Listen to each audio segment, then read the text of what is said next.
Oi, pessoal, tudo bem com vocês? Que bom estarmos juntas novamente. Só para lembrar, nosso Instagram é o @maternidadenareal.ipptv e o nosso e-mail é o maternidadenareal@ippinheiros.org.br. E claro, conversem conosco através do chat. É muito gostoso para a gente ter esse retorno, a gente pode entender e conhecer vocês um pouquinho melhor. E hoje, o nosso programa vai falar sobre um assunto extremamente importante na adolescência. A gente vai falar sobre a ansiedade e a depressão, que estão acontecendo em grande quantidade nos dias de hoje. A verdade é que quando a gente é criança, a gente não tem essa emoção da tristeza como ela vem na adolescência. E essa mudança, a gente não sabe lidar, a gente não sabe por onde ir. E no fim, com tantas coisas acontecendo, vem essa ansiedade. Não sabendo lidar com a ansiedade, eles começam a ter uma tristeza na alma, que a gente pode chamar de depressão. E como a gente faz para lidar com isso? Como conversar com os nossos filhos sobre isso? E é isso que a gente vai falar hoje no programa. Fica junto com a gente, para a gente aprender junto, porque eu também preciso aprender muito sobre isso. Mas antes, eu quero chamar o nosso depoimento de mãe, que hoje está super especial, com a Elaine, que é a mãe da Beca. Eu acho que vocês já ouviram falar da Beca aqui na igreja. Ela faz uns bolos deliciosos. Pode rodar o depoimento de mãe com a Elaine.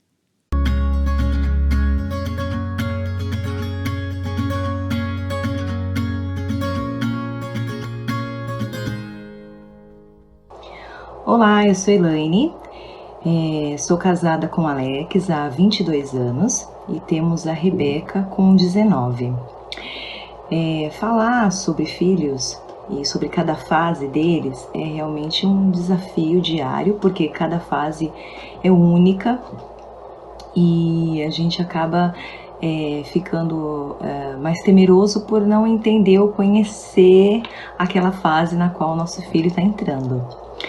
A Rebeca já está indo, para a fase adulta, ela já trabalha, ela recentemente tirou já a carta dela, a habilitação, então ela já dirige, ela já sempre teve um lado muito empreendedor, então a gente sempre incentivou isso, então ela já tem, a vida financeira dela encaminhada, então assim, ela já tem um dinheiro próprio. Em tudo isso, a gente acaba achando que está perdendo, o controle daquele bebezinho. Então, hoje ela já sai para comprar suas próprias roupas, mas ela me liga, mãe, manda uma foto, o que você achou dessa roupa e tal. Então, a gente tem essa dinâmica ainda de dependência, óbvio, Ela, mesmo que trabalha, então nessa fase eu encontro ela dependendo mais do pai, por causa, pai, posso pegar o carro para ir aqui e ali, enfim.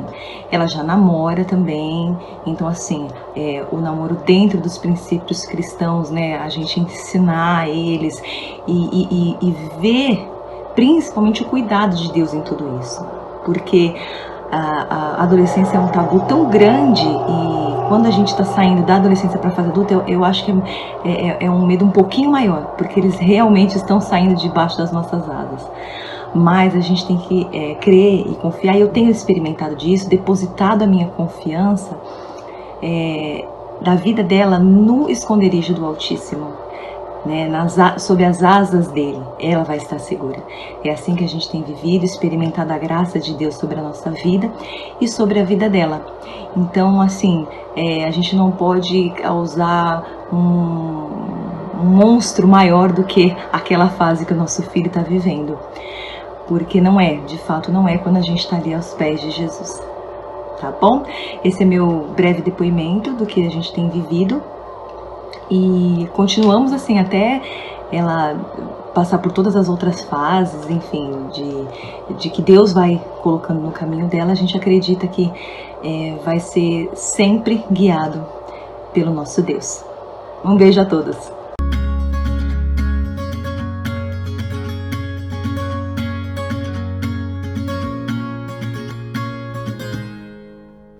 Obrigada, Elaine. Que depoimento emocionante e como a gente pode aprender umas com as outras. Eu falei da Beca, né? Então eu vou deixar o Instagram dela. É o @BecaCake. Segue ela lá, gente. Ela faz bolos deliciosos. E hoje, aqui na nossa roda, estamos eu, Sussu, Elza e a Gláucia, que está com a gente longe, mas pertinho. Tudo bem, Gláucia? Tudo bem. Se apresenta para a gente, por favor.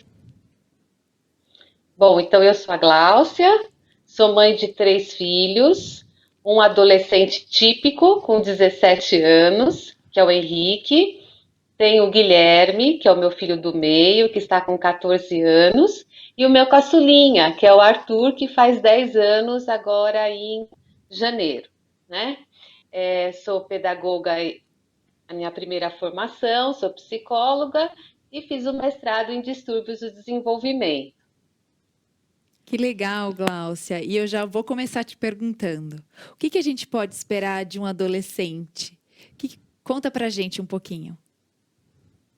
A gente pode esperar algumas mudanças em várias áreas, né? Uma mudança física, que acontece a primeira que a gente nota, não é? Que é por conta da puberdade. Então, o corpo vai mudando, os caracteres sexuais secundários vão aparecendo, a voz vai engrossando, a barba vai crescendo. Essa é a primeira coisa que a gente pode esperar do adolescente, né? Um corpo novo, mas esse corpo também é habitado por pela questão emocional também que vai mudando. Então, o adolescente vai se tornando alguém mais impulsivo, mais imediatista, o pensamento tudo ou nada, é agora ou é nunca, o amar demais, o odiar demais, sempre nas extremidades. Ele às vezes apresenta um comportamento um pouco inconsequente, né? Ele se acha um pouco onipotente, que as coisas não vão acontecer com ele, né?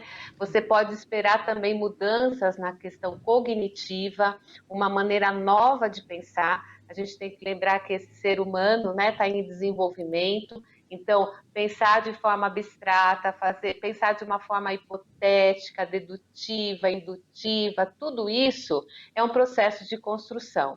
Então, o que a gente pode esperar do adolescente são mudanças em todas as áreas, né? Mudanças na parte física, mudança na parte emocional, mudança na parte cognitiva e também na parte social, porque o adolescente agora ele apresenta esse comportamento que eu chamo de bando. Ele precisa estar dentro de um grupo, não é? Para criar essa identidade pessoal, essa identidade também sexual, quer dizer, como que eu me comporto sendo um menino, como eu me comporto sendo uma menina.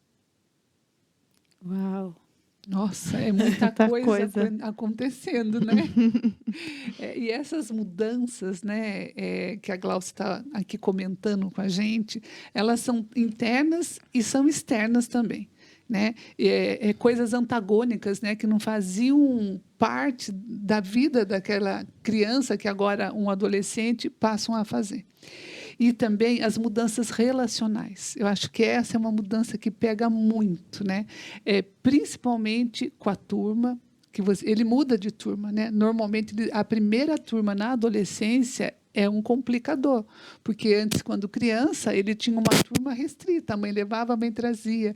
Ele fazia parte de uma turma. Agora, a turma dos adolescentes tem um ritual, né, de ser aceito, né, de ser validado. O relacionamento com os pais, eu acho que, infelizmente, é uma das coisas que mais mudam, né, se a gente não tiver esse cuidado.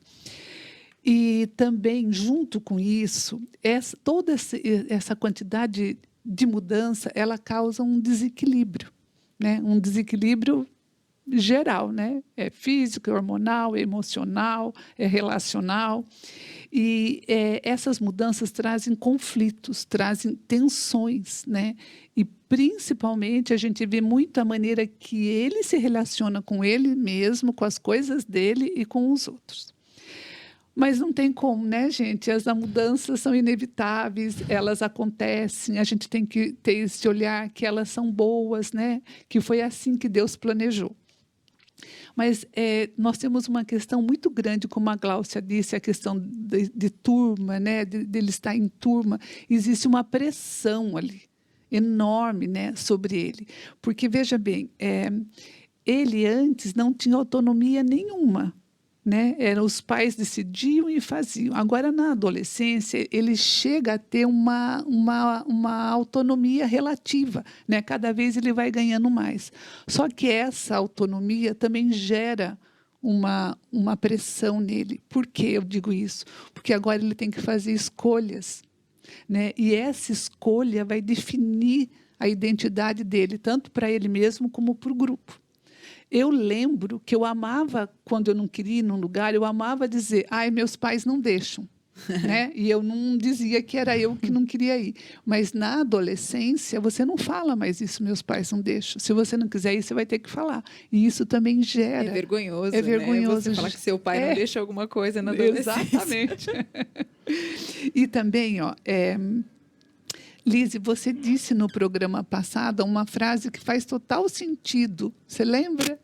Eu disse que os adolescentes, eles aprendem a acelerar antes de aprender a frear, né? Então, eles vão logo acelerando para cima de tudo. E veja bem, né? É essa questão, né?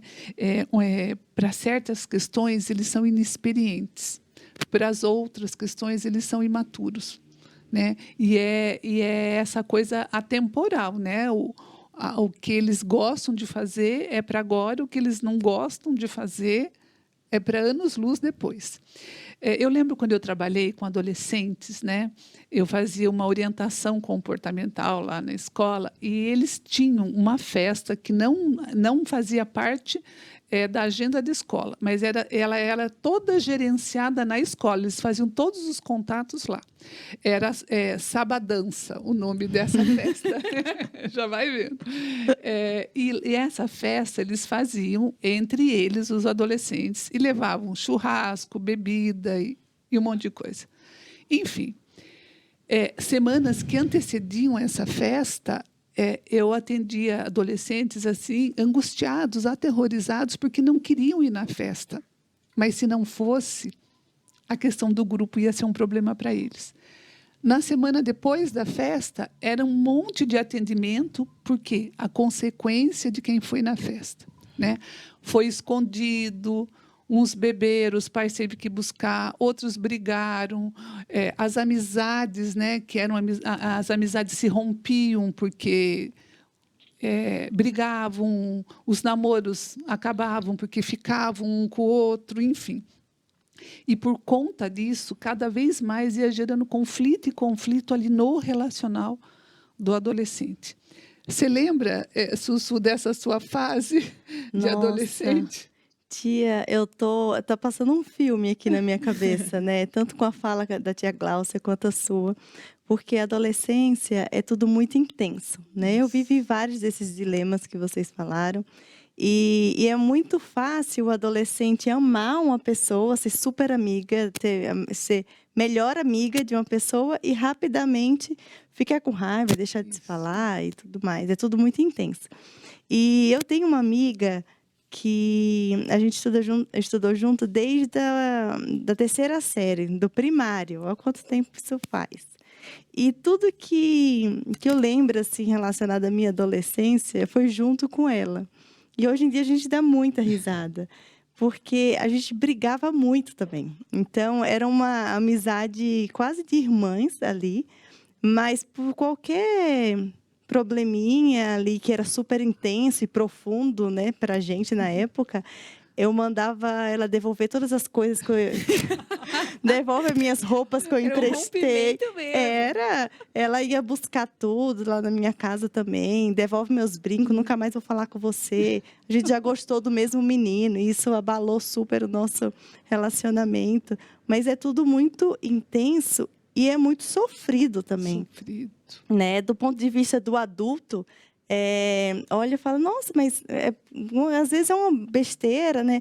Mas numa fase ali que ainda está sendo desenvolvida a maturidade social, fisiológica, emocional, precisa ser entendido que é um sofrimento real também aí, né? E a gente não foi em tantas festas assim, ela também é evangélica, mas até alguns dilemas da própria igreja a gente passou por esse período juntas. E eu levo muitas lembranças, assim, um filminho aqui passando na minha cabeça, muito gostoso de pensar nisso. Viu, Sussu? É porque nessa fase também eles vão fazer escolhas, mas eles vão responder por elas, né? Sim, Então, sim. E sabe que hoje o mais difícil, acho que a gente até falou isso, pontuou no programa passado, é que tudo está acontecendo na era digital. E isso traz uma influência, um peso tão grande, porque eu acho que às vezes a nossa briga era interna ali.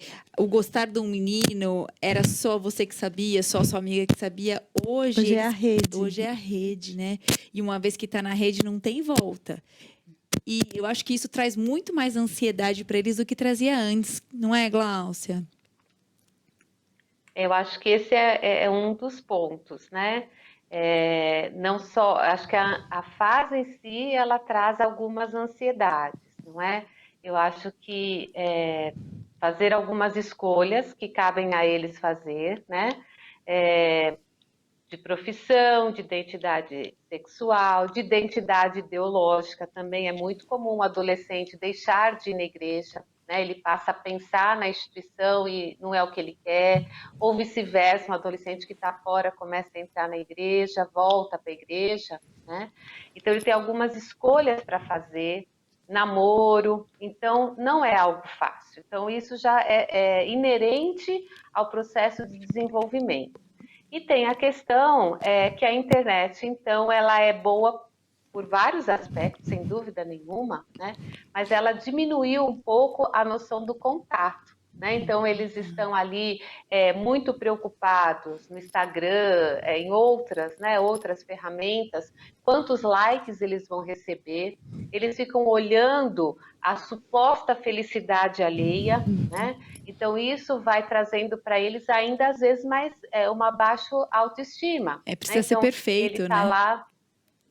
Isso. E, na verdade, a gente sabe muito bem que a internet ou essas ferramentas, né, elas são extremamente mentirosas, porque todo mundo quer postar bonito e feliz o tempo todo, como se isso fosse possível, né? Isso não é real. Então, o adolescente também tem essa questão, né?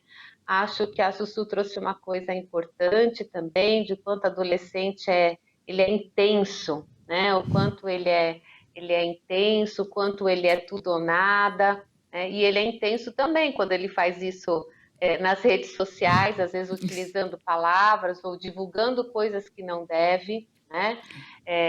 E isso traz consequências, inclusive consequências judiciais. Já tive exemplos disso, né? De tirar foto de um colega, de postar e a família ir atrás, né?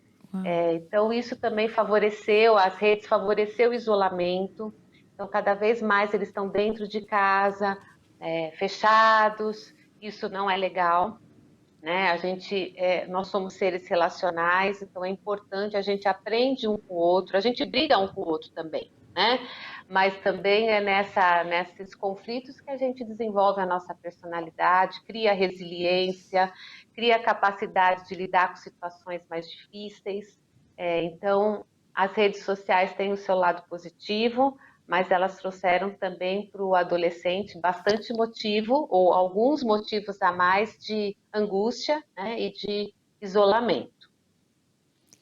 Nossa, perfeito, Glaucia, esse ponto, porque não só para os adolescentes, mas para nós, para o mundo, né? Depois da criação dos smartphones, a vida mudou.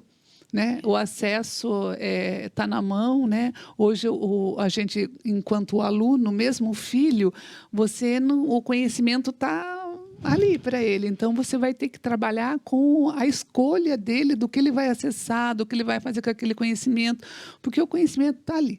né?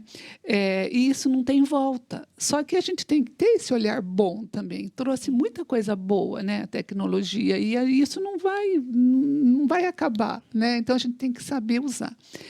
Mas eu acho que é a angústia de nós, né? Professores, pais, os adultos, em relação à internet com as crianças, com os adolescentes, é porque, na verdade, a gente pode ensinar muito pouco para eles sobre isso.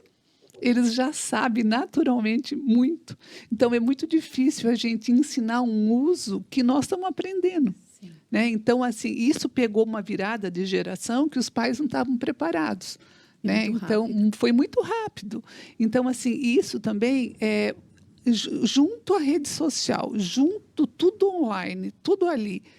É uma idade que, como vocês comentaram, eles veem as nossas incoerências. Então, é um misto para o adolescente, como você disse, é sofrido, né? Porque ele parece que perde ali a segurança, a estabilidade dele. E aí, os pais, quando têm que interferir nesse uso de rede social, fica receoso, né? Fica tímido para aquilo. Porque como que nós vamos estar como que nós vamos estar por perto dos nossos filhos online? Como a gente vai criar proximidade, né, no modo remoto? Não dá, né? Então, realmente um caminhar novo, é um olhar novo. Mas, assim, olha, a mudança que ocorre na adolescência, ela nunca pode ser relativizada só pela parte biológica. Ele fica o tempo todo no quarto porque faz parte dessa fase. Ele não conversa. Não, gente, não é desse jeito. Né? Ok que ele vai ter mudanças, mas nós, como adultos, como os responsáveis por eles, temos que acompanhar até que ponto essa mudança pode acontecer, como ela pode se mostrar. Né? Veja bem que o quanto a gente precisa de Deus para isso, porque nós vamos ter que a mudança vai acontecer, mas nós vamos ter que avaliar uma mudança positiva, uma mudança que vai trazer maturidade, que vai trazer ganho, de uma mudança que vai trazer perda, de uma mudança que vai trazer deformidade nos relacionamentos dele. Né? Olha o grau de atenção que a gente precisa ter. E aí, como que a gente faz, então? Como que a gente vai discernir essa mudança? Nós até comentamos em outros programas, né, a necessidade da gente brincar com as crianças. Né? A questão de uma rede de proteção. Ela começa a ser feita desde que o filho chega, principalmente na primeira infância. E a gente estava conversando sobre isso. Né? O que mais criança gosta de brincar? Lembra? Brincar é o jeito que ela aprende. Então, essa segurança, esse relacionamento seguro, onde o filho pode correr para você e falar: mamãe, sabe o que eu aprendi na escola? Né? É um nível, né, Sussu? A Sussu chegou contando isso hoje aqui, pessoal. Então, é isso que precisa ser mantido. É um lugar onde o filho pode abrir o coração e perceber que ele pode ser orientado e não censurado, né? Não posto para fora. Ele tem um lugar seguro e acolhedor, né? Exatamente, porque esses relacionamentos impermeáveis, onde os pais exigem uma dinâmica do filho, não importa o quanto o filho se esforce, importa o quanto ele tirou, né? Olha quanto eu estou gastando tempo com você, quanto eu estou investindo na sua parte acadêmica. Eu acho assim meio maluco os pais, e a gente sabe que existe pais que determinam o futuro, profissões para os filhos, né? E esse tipo de olhar traz um vazio, né? Um vazio, esse tipo de olhar traz uma segregação, esse tipo de olhar vai causar dificuldade no relacionamento. É muito complicado isso, né? E a gente cria expectativas em cima dos nossos filhos. Eu acho que tem esse momento que eles começam a amadurecer, a gente percebe que aquele ideal de filho que a gente criou morreu. Né? Porque a gente imaginou, eu estou criando aqui o Rafael com 3 anos, então eu estou levando. Ele vai para onde eu quero, comigo. Então, ele está sendo a criança que eu quero que ele seja. A partir da adolescência, ele passa a criar a identidade dele, né, Gláucia? Eu acho que a gente, como pais cristãos, a gente tem que se focar muito, né, e acreditar nas promessas de Deus. Né? Quando tem lá em Provérbios, ensina teu filho no caminho em que deve andar, né, que ainda quando for velho ele não vai se desviar dele. Eu acho que vem muito de encontro também ao que a gente muito na psicologia e em outras, né, disciplinas ou em outras ciências, no sentido de que você planta, né? A infância é aquele momento em que você vai repertoriar a criança, né? Você vai dar experiências, você vai mostrar o certo e o errado, não é?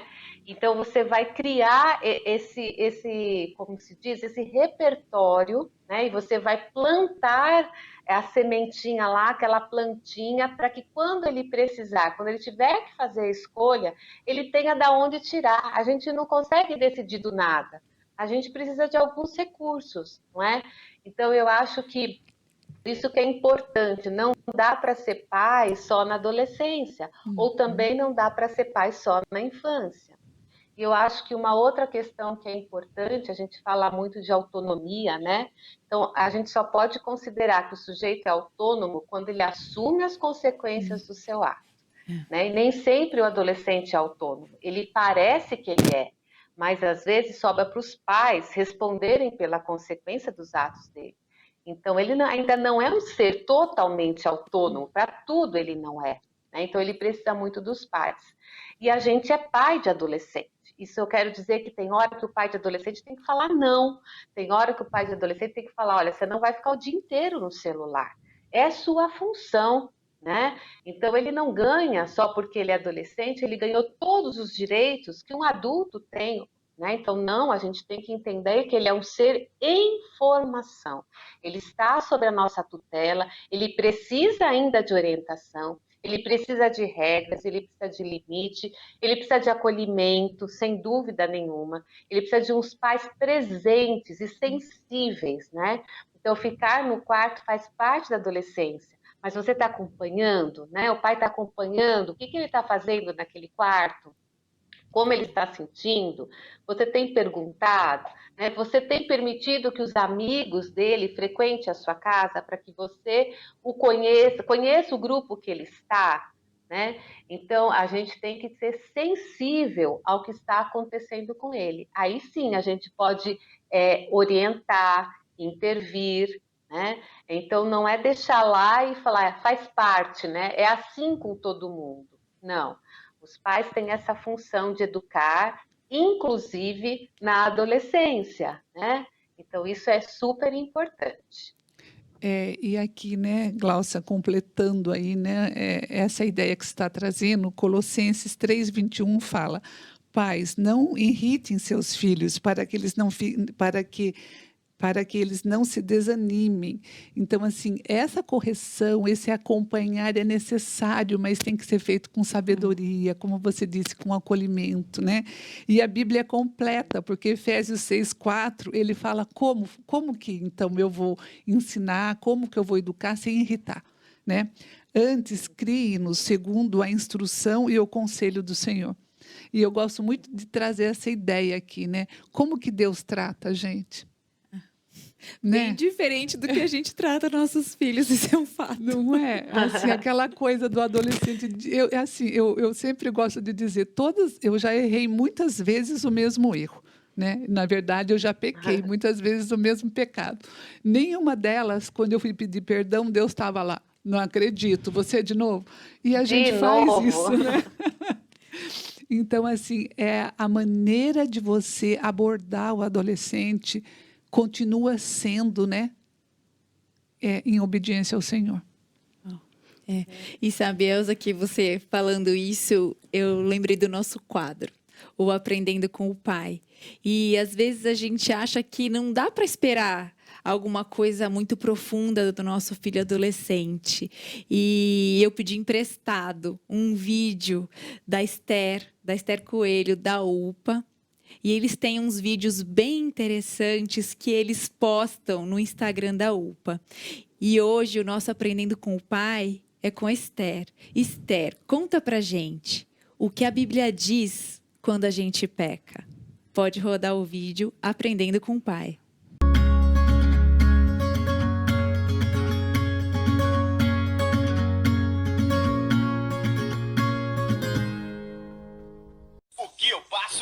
cabelo. Ah, meu amor, nessa cabecinha aqui só se passa uma coisa. Pensamento suicida. Ei, quantas vezes não pensamos assim? Quantas vezes não pensamos que após pecar devemos nos afastar de Cristo? A verdade é que se afastar de Cristo é a pior coisa a se fazer e a mais errada que você poderá fazer. Em 1 João 1,9 disse que se confessarmos nossos pecados, Ele é fiel e justo para nos perdoar e nos lavar de toda injustiça. Quando pecamos, o único caminho que devemos percorrer é o de volta para Cristo. Confessando o nosso pecado, nos arrependendo do nosso pecado, crendo que, unicamente e totalmente pelo sangue do Cordeiro, nós somos lavados de toda injustiça. Jesus não morreu para salvar justos, mas sim pecadores. Cristo veio para salvar aqueles que pecam e necessitam de perdão. Iremos pecar toda a nossa vida, mas se nos arrependermos de nossos pecados, Deus pode e vai nos perdoar de nossos pecados por causa de Cristo. Por que ter certeza disso? Deus é fiel à sua palavra. E se Ele diz que fará, assim como diz sua palavra, lá em 2 Crônicas 7,14, podemos então ter a certeza de que Ele nos perdoará.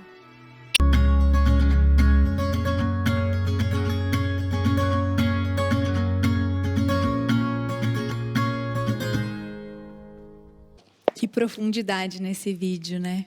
E como é bom a gente saber que Deus perdoa os nossos pecados e está sempre pronto para nos abraçar e nos acolher. Mas ela começou um vídeo com uma frase tão profunda, dizendo que quando erra, ela pensa em suir e cortou. E acho que os nossos adolescentes hoje estão numa fase tão depressiva. É tanto pensamento ruim, tanta fase ruim. Será que isso é por conta da pandemia? Eu não sei, não entendo muito bem. Gláucia, você tem algum dado? Você consegue falar para a gente, trazer um pouquinho mais para a gente do porquê essa depressão tão grande, essa grande quantidade de ansiedade nos nossos adolescentes? A gente percebe, né, que existe uma certa patologização de alguns sentimentos.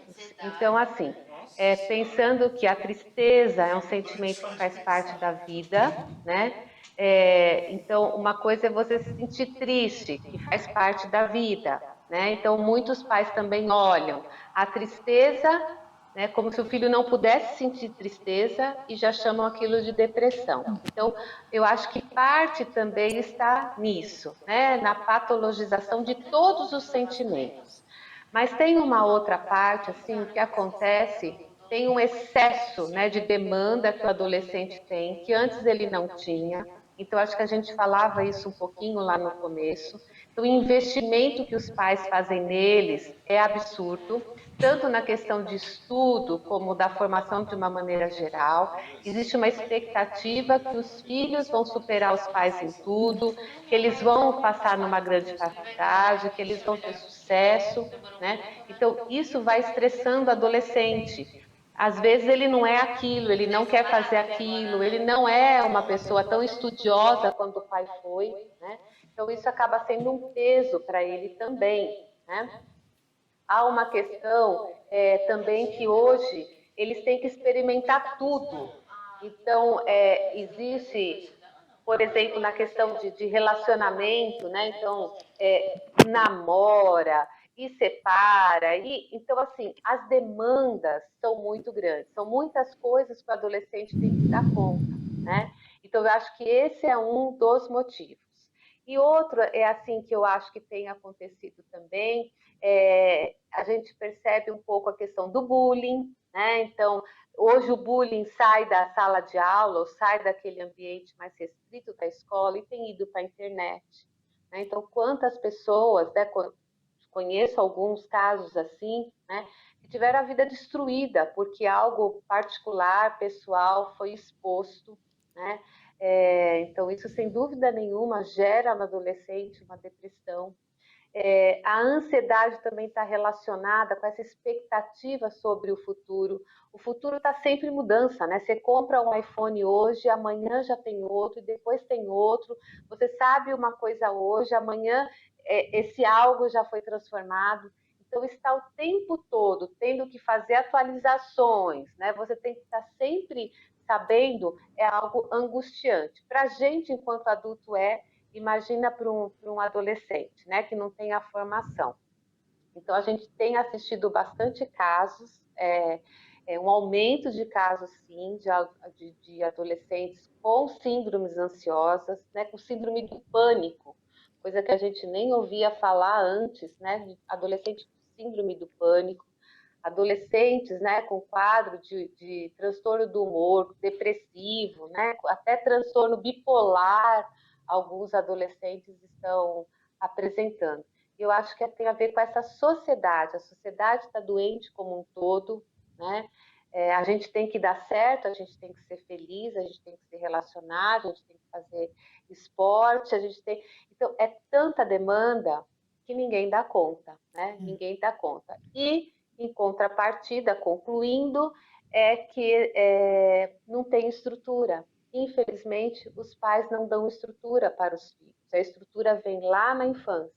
Então, quando você permite que a criança experimente situações de frustração, de conflito, de competição, esses, entre aspas, maus pensamentos, esses maus sentimentos, né?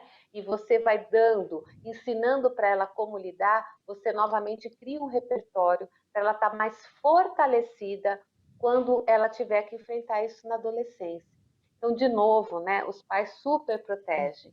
Superproteção só serve para uma coisa, para enfraquecimento egóico. Só enfraquece, né? Não fortalece. A gente acha que está protegendo, fazendo um serviço, e na verdade a gente está fazendo um desserviço para o adolescente.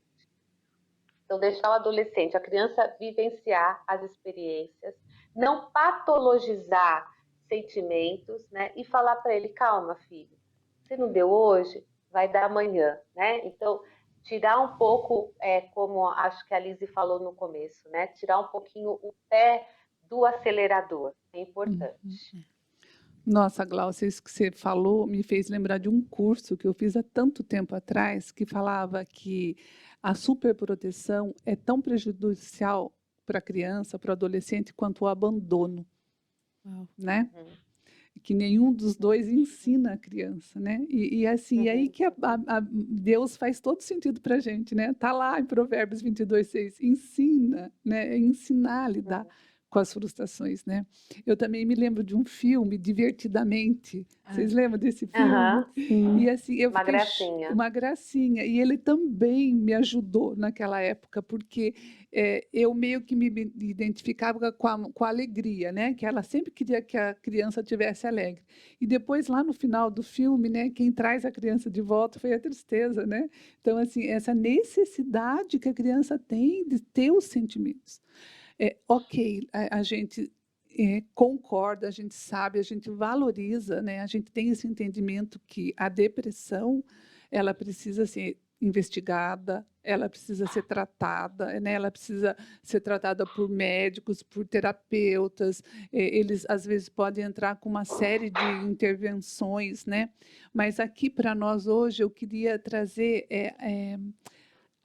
sentimentos que nos deprimem, né? Acho que é mais essa questão, e olhar ele à luz do Evangelho. João 16:33 fala que no mundo passais por aflições. E é como a Glaucia acabou de falar, a gente vive numa cultura hedonista, uma cultura em busca do prazer. Parece que vocês já devem ter ouvido aquela frase, né? Ah, eu mereço ser feliz, eu tenho o direito de ser feliz. Eu sempre pensei, aonde está escrito isso, né? Porque todo mundo fala e afirma, mas quem garantiu isso? Quem garante isso? Então, essa busca de prazer, essa busca de alegria, parece que estar triste, parece que sofrimento não é normal. E Deus já falou para a gente, lá no mundo você vai passar por aflição. Né? Todo esse processo, a alegria, a luta, a vitória, a perda, tudo isso faz plano de Deus para ir nos conformando à imagem dele. Mas assim, esse passar por tristezas e alegrias não é só na adolescência. são em todas as fases da nossa vida. E cada fase, né, a tristeza, a dificuldade, a alegria, elas são diferentes, elas são pertinentes naquela fase. Então, não adianta você ficar pondo a mão na frente da criança, sabe? Pondo a mão na frente no adulto. Não adianta, ela vai ter que entrar em contato com esses sentimentos um dia. Mas voltando aqui mais para a questão da depressão, nós precisamos entender que depressão, ela nos traz muito forte a questões acerca dos nossos medos, né? Ela é, vamos dizer, um combustível ali para a depressão, os nossos medos. Só que os nossos medos, eles falam de coisas que são muito importantes para nós. Coisas que nós valorizamos muito, coisas ou pessoas ou situações, aí você pode pôr assim um monte de outras coisas, né? Coisas que nos dão identidade, coisas que nos trazem significado para a gente, né? E esses medos, na verdade, os nossos medos, eles mostram para a gente o que nós amamos. Mas o que nós amamos, assim, loucamente, igual os adolescentes, assim, né? Amamos loucamente. Sem aquilo, eu não consigo ser feliz. Sem aquilo, a vida não faz sentido para mim.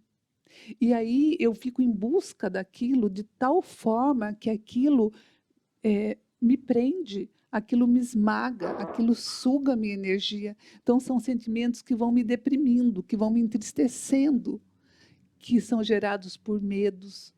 Olha, como é difícil a gente entender isso, né? E esses medos, né? Eles, na verdade, os nossos medos revelam muito, gente, mas muito sobre nós mesmos. Mas os nossos medos podem nos levar para uma pessoa. Os nossos medos podem nos levar para Deus. Porque nós temos onde reclinar a cabeça, em todas as fases. Né? Não é porque na adolescência não tem. Tem também a presença de Cristo ali, sempre tem. E eu gosto de lembrar que o João 16:33, né? No mundo passais por aflições, mas tendo bom ânimo, eu venci o mundo. Essa é a ideia. Mas esse versículo ele não começa falando que no mundo passais por aflições. E ele nem termina, né? Na verdade, tendo bom ânimo, eu venci o mundo. Eu achei lindo quando eu entendi isso. Ele começa com Jesus falando. E olha o que Jesus fala. Eu disse essas coisas para que em mim vocês tenham paz. Essa paz não é ausência de problema, não é ausência de conflito, não é nem ausência de medo.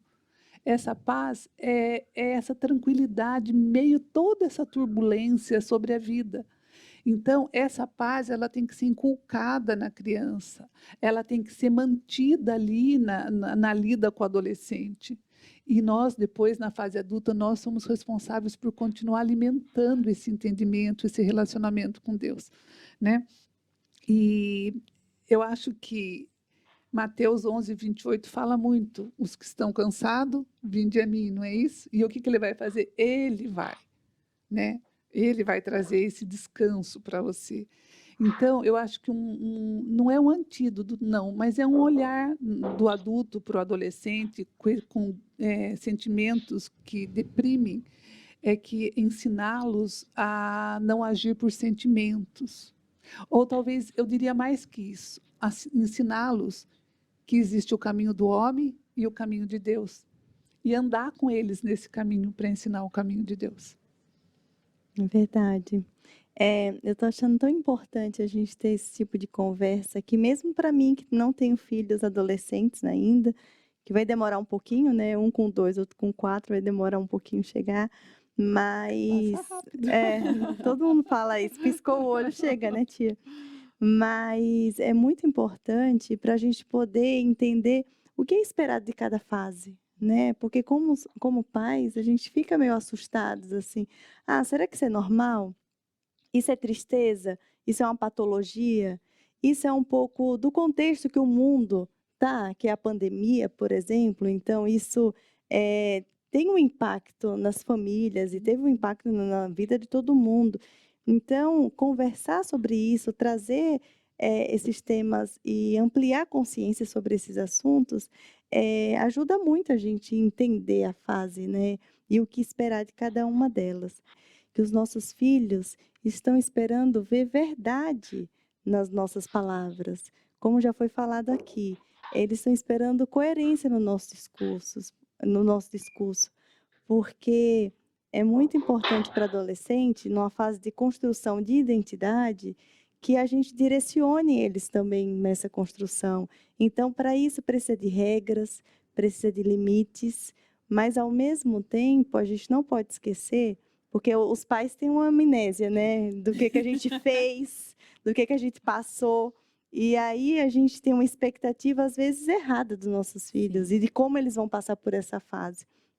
E a gente sempre se coloca num lugar que a gente sabe tudo que é melhor para o nosso filho. E, na maioria das vezes, a gente sabe mesmo. Ou porque somos mais velhos e temos nossas experiências, ou porque a gente já viveu exatamente aquilo. Mas uma coisa que não tem como a gente saber é como o que os nossos filhos estão sentindo. E isso é muito diferente, porque se a gente não construir esse relacionamento desde a infância, na adolescência vai ser muito difícil a gente se aproximar, porque a gente só vai saber o que eles estão sentindo de verdade se a gente perguntar e se eles sentirem liberdade e acolhimento suficiente para trazer isso para a gente. Né? Eles precisam de um ambiente propício para o desenvolvimento, para suas potencialidades. A tia Elza brincou falando do dilema que eu trouxe antes de começar o programa, que foi o meu filho Gustavo, ele tem 4 anos. E ele aprendeu uma coisa feia na escola, de um amiguinho, e ele falou: mãe, eu tenho um segredo para te contar. O meu amigo me ensinou uma palavra muito feia, eu vou contar só no seu ouvido. E ele me contou e eu fiquei sem reação. E eu falei: meu Deus do céu, eu achei que isso acontecia só na casa dos outros. Mas na minha casa, meu filho nunca ia falar essa palavra com 4 anos. Mas dentro de toda essa nossa conversa, como é importante, só agora eu estou entendendo, né, dentro do nosso papo aqui, a importância dele ter me trazido essa informação, né? Ele poderia... Eu sou muito controladora, já falei isso mais de uma vez, eu sou cheia de regras em casa, e assim, a probabilidade dele esconder, sabendo que é uma coisa errada, é muito maior do que ele se sentir acolhido e seguro para me trazer essa informação. Então, eu cheguei aqui com uma preocupação, mas, na verdade, estou mais tranquila. Eu estou feliz, eu estou saindo feliz, gente, porque tem que olhar esse lado positivo e continuar na construção desse relacionamento para que, na adolescência, eu tenha essa capacidade de acolhimento e tenha um vínculo suficiente para o meu filho trazer esse tipo de informação. Né? Continuar esse trazendo. Também, sabe, Sussu, é assim, os meus filhos já são adultos, né, hoje. Você escuta cada coisa, mas cada coisa que você olha e você fala: ai, por que está me contando isso? Eu nem queria ouvir. Mas com aquele entendimento, né, de você continuar ali, até o fato de você ouvir, você ganha direito de falar. Né? Então, como é bom ouvir, porque o acesso ao coração, né, como você falou, o sentimento a gente nunca tem, mas Deus tem, né? E a gente precisa fazer essa leitura do filho, não é? Porque se a pessoa não tem esse relacionamento desde criança, esse olhar, esse observar, porque a criança ela tem uma personalidade, ela vem reagindo desde o começo, né? Se você não aprende a ver isso, a decodificar o que está acontecendo na adolescência, ele fala língua que daí você não decifra mesmo, né? Porque daí ele também fala e expressa coisas opostas, né? Sim. E às vezes a gente olha, né, e vê e imagina: não, eu já passei por isso. Mas o sentimento que você tinha naquele momento era outro, totalmente diferente. Então, você passou por aquela situação, mas você não sentiu igual, né? Então, é dar credibilidade, né, para aquilo que ele está sentindo, para aquilo que ele está vivendo. E eu pedi para a Azul, a nossa querida vovó, gravar o quadro para gente, o Aprendendo, o Alô Vovó. Já estou fazendo confusão com os nossos quadros, gente. O Alô Vovó, e ela falou assim: ah, Lise, eu não tenho capacidade para falar para esses adolescentes de hoje em dia, mudou muito. Aí eu falei assim: não, Zu, você tem capacidade para falar para gente o que é o olhar depois que tudo passou, esse descanso em Deus. Então, vou pedir para rodar o nosso quadro Alô Vovó.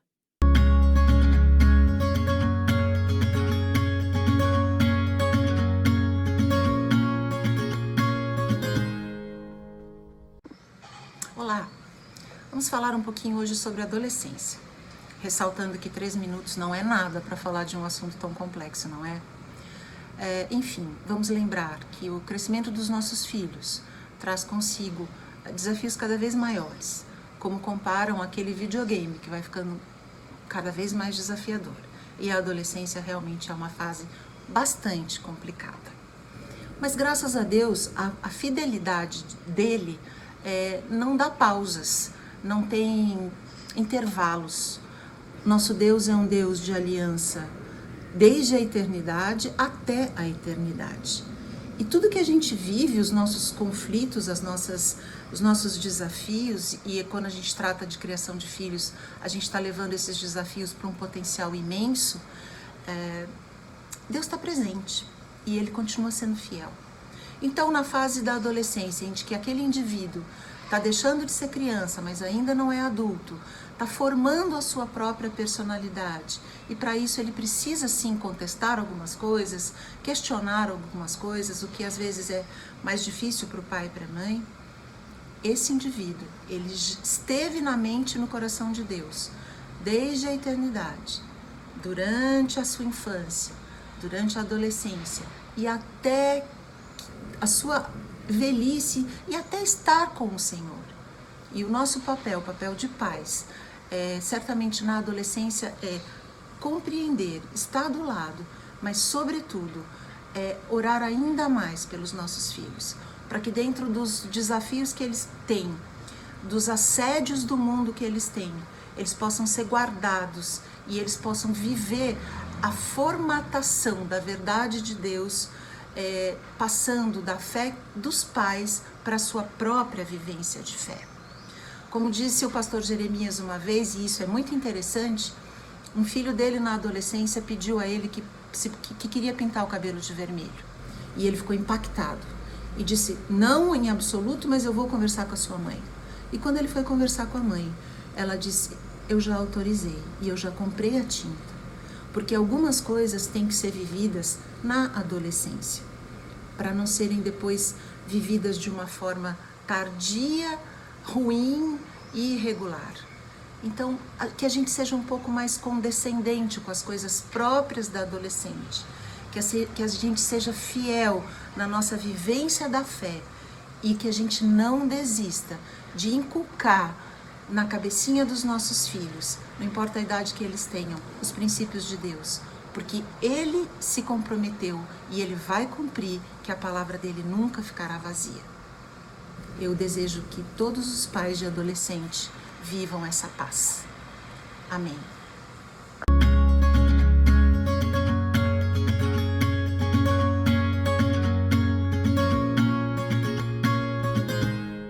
Obrigada, Azul. Que gostoso é a gente saber que Deus está sempre olhando antes da gente para os nossos filhos e também que o nosso trabalho nunca é em vão. Quando a gente está olhando para os nossos filhos, investir tempo neles e gastar tempo com eles é sempre muito importante. E a gente está chegando no fim, mas eu quero pedir para a Gláucia para dar uma palavra final, para contar para a gente mais um pouquinho que ela está ensinando tanto para a gente. Gláucia, conta um pouco mais para a gente, deixa uma palavra final para essas mães de adolescentes, uma palavra de esperança. Eu acho que é muito joelho no chão, né? É derramar o seu coração diante do Senhor, é saber que a gente tem as nossas limitações, que nós temos as nossas limitações, que Deus sempre vai adiante, Ele sabe o melhor para os nossos filhos. Nós não sabemos, nós temos uma vaga ideia, né? Mas Deus tem os seus planos e nenhum deles pode estragá-los. Então, a minha grande questão, a minha grande sugestão, a minha orientação é que, em primeiro lugar, busque muito ao Senhor, né? Ore, peça a sua direção, né? Antes, quando você percebe algum comportamento no seu filho, ore primeiro, né?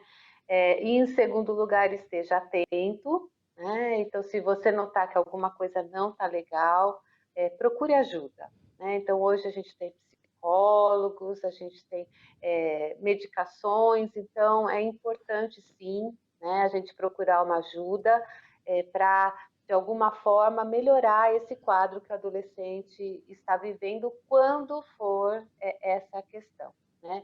esteja atento ao seu filho, abra sempre o canal de comunicação. E eu acho que o mais importante, seja, você precisa ser o exemplo, você precisa ser aquilo que você fala, né? Discurso não cola com adolescente. Então, seja um cristão verdadeiro, né? Seja um cristão que busca, de fato, a excelência, né? A santificação. Então, isso é muito mais impactante do que você ficar falando na orelha do seu filho, né? Uau. Acho que a gente podia até pensar nesse versículo aqui de 2 Timóteo 2:22 como uma oração pelos nossos filhos, né? Foge das paixões da mocidade, segue a justiça, a fé, o amor e a paz, com o que de coração puro invoca o Senhor. Então, a adolescência, ela, a gente até comentou, né? Ela é vista como uma fase de rebeldia. Não devia ser visto assim, né? Ela está já contaminada, secularizada a ideia. Mas, assim, é tão gostoso na adolescência quando o seu filho, né, a sua filha, e ela responde com pensamento próprio. Né? Não fica repetindo as coisas que você disse, às vezes, como criança. Né? Você fala, você vai fazer isso. A criança fala, mamãe, eu vou fazer isso. Aí, depois, eles pensam, eles te devolvem. Olha, eu posso dar esse testemunho. Os meus filhos me ajudaram a crescer, a amadurecer, até espiritualmente. Eles têm um olhar, eles têm um entendimento. Deus está agindo neles também. Né? Olha, e na adolescência, a gente está definindo tanta coisa, parece que não, mas está. Os seus amigos, a sua tendência acadêmica, é tanta coisa, não é uma fase boba, uma fase perdida. Nós comentamos aqui que é a fase do florescer, mas infelizmente, às vezes, os pais já olham como fase de frutificar, né? E aí cria toda essa tensão, os relacionamentos ficam atropelados e a gente não obedece a Deus, não os irritando, né? E sim criando-nos na demonstração do Senhor. Que a gente aprenda, né? Que a gente coloque o joelho no chão, que a gente lembre, como o salmista disse lá no Salmo 23, né? Se você está passando por essa fase na sua vida, na sua casa, que você se lembre que mesmo quando a gente passar pelo vale da sombra da morte, a gente não precisa temer. E que Ele é o nosso socorro, que Ele não dorme. Né? Que a gente descanse nisso, nesse Deus que é poderoso. E que a gente saiba que sempre é tempo e sempre há tempo para a gente orar para os nossos filhos e entregá-los nas mãos de Deus, porque Ele é capaz de fazer qualquer obra na vida deles. Porque, queridas, há um belo lugar na graça de Deus para a maternidade. Um beijo e até o próximo programa. Tchau, pessoal!